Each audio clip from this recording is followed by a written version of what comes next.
Welcome to Sun Seed Blogs. Like, subscribe and follow for more. Hello मित्रांनो, मी Sunita. Welcome back to our channel sunset blog. तर आजचा blog चालू करायचं. Let's go. नाचतं कशाला. ही भाभी आहे आणि ही माझी मम्मी आणि हा बाबल्या. आमचं सने आणि काय भरपूर दिवसातून गावाला गेल्यामुळं माझ्या अंगावरती उड्या मारत होते.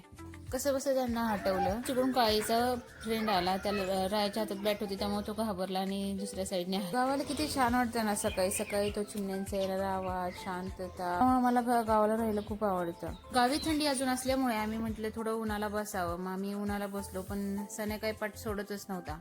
आम्ही जिकडे जायचो तिकडे आमच्या वाटी येत होता.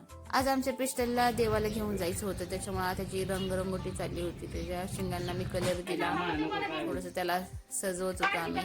मी व्हिडिओ काढत होते, त्याच्यामुळे सगळेजण लाजत होते. म्हणजे आमचा नको व्हिडिओ काढू म्हणून मी त्यांना उरली. म्हणजे काय होतं त्याला लाजायचं काय त्याच्यामध्ये व्हिडिओला काढायला. पिस्टलला असं सजवून चालू होतं. त्याच्या शिंगांना कलर दिला, पायाला कलर दिला, छान वाटत होता तो. आणि आणखीन एक बैल होता, त्याचं नाव असं नवीनच होता, त्याची मला भीती वाटत होती, त्यामुळे मी त्याकडे काही गेली नाही. सगळे पोरच त्याला सजवायला गेली.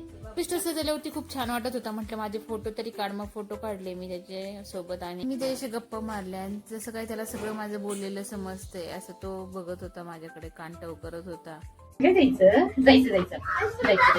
ज्याच्या इकडे गेली मी त्याला कसं सजवलंय ते बघायला. तो मारत असल्यामुळे मला भीती वाटत होती त्याजवळ जायला. त्याच्या अपोजिट पिस्टल खूप शांत आहे आणि लहान मुलांनी जरी त्याला घेतलं किंवा त्याला फिरायला घेऊन गेलं तरी ते कधी कोणावरती धावलं नाही किंवा कधी कोणाला मारलं नाही.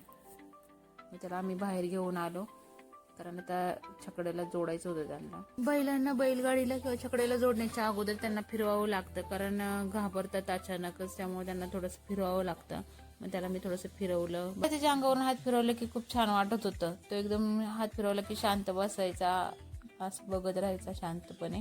त्याला त्याच्या अंगावरून हात फिरवला, थोडंसं त्याला फिरवलं. मग दोघांनाही छकड्याला जोडलं, कारण आता घेऊन जायचं होतं देवाला. मग त्यांना जोडलं आणि निघाली. बैलांच्या घुंगरांचा खूप आवाज आवडतो. चालले बैलगाडी. तर मित्रांनो, आजचा ब्लॉग तुम्हाला कसा वाटला ते मला नक्की कमेंट बॉक्स मध्ये सांगा. आणि चला भेटूयात नेक्स्ट ब्लॉग मध्ये. बाय.